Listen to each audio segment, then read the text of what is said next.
I felt like I was trying too hard.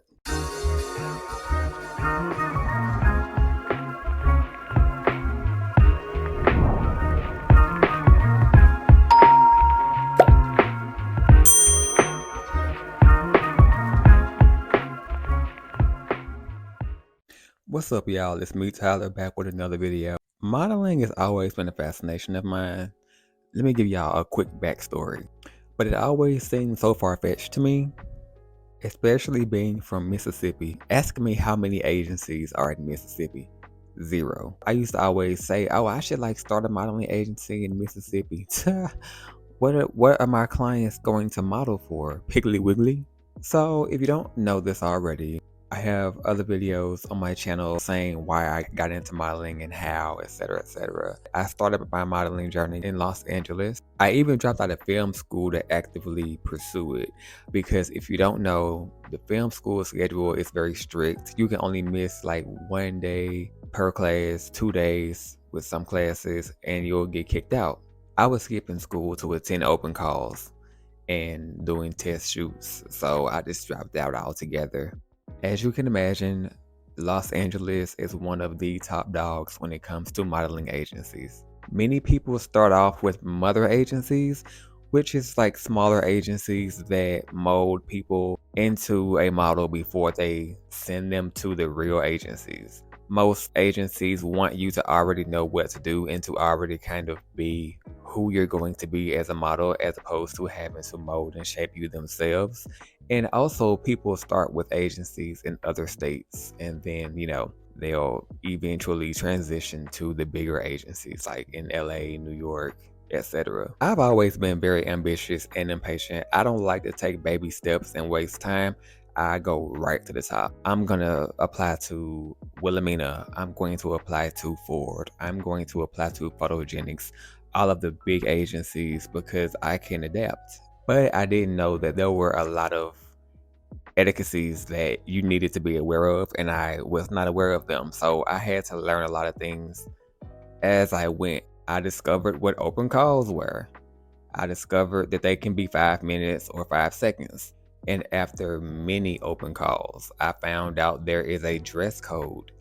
Not necessarily a dress code as if you can't attend if you're not wearing the certain requirements, but it took me a long time to realize, or for someone to finally tell me what people wear to these open castings.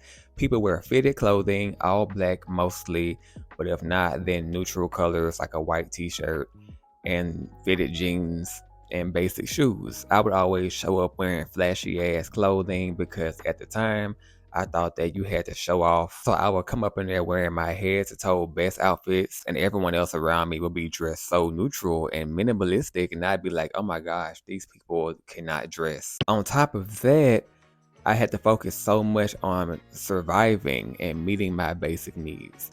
So to make ends meet, I was bartending. I was doing so much shit, brand ambassadoring, which is not as glamorous as you think. And that was clouding my creativity. And it was frustrating because I would get so many close calls. Like an agency would be interested in me and we would be talking back and forth, and I would go through 1 or 2 interviews with this agency and they will ultimately decide that they're not interested. I also learned to never just sign with the first agency that is interested in signing you. I've heard so many horror stories. I've heard of models being stuck in contracts and it's hell to get out of them. And on top of my pursuits, COVID happened, which stopped everything. But right before that, I was in this important decision of moving to New York to sign with this particular agency that is popular within New York. And I felt like, damn, that kind of defeated the whole purpose because I left Mississippi to pursue things that required me being in LA. But now that I'm modeling, maybe the move is New York. And that's when COVID happened. So COVID happened and I did not go to New York. And not because of my choice, but because that agency in particular just declined because COVID happened. But even when everything opened back up after COVID or after quarantine, agencies were not signing new models for a long time. They were using who they already had. And then a light at the end of the tunnel happened. I got signed by a mother agency And I did my research. This person was very reputable, but they dropped me within a month because of a TikTok video that I posted that they disapproved of. A tip for anyone who's interested in signing with an agency, which is probably why you're watching this video, when you're being interviewed, don't be afraid to ask the real questions. One of the main questions you should ask this particular agency is, could you name some of the clients that you do business with? Because there are plenty of agencies who do not have clients or do not have big clients that's going to make you the big bucks to get you the exposure that you need. For me, the last straw was when I met a huge fashion icon. They were like, hey, I can get you signed if you bulk up and get to 185 pounds at least in muscle. And that's just not how my body gets down. And I know that I don't have to do that to have a successful modeling career. So I just like completely just went the opposite way. I'm like, I'm not doing this. I'm not gonna change. It's one thing to, to tweak your body to whatever, but to just change it completely, I was just so over it. It is not supposed to be this deep. Am I forcing this? If so, modeling can find me. I eventually moved out of LA, and I would still fly to LA for test shoots and collaborations with photographers to update my portfolio. And I would do this once a month.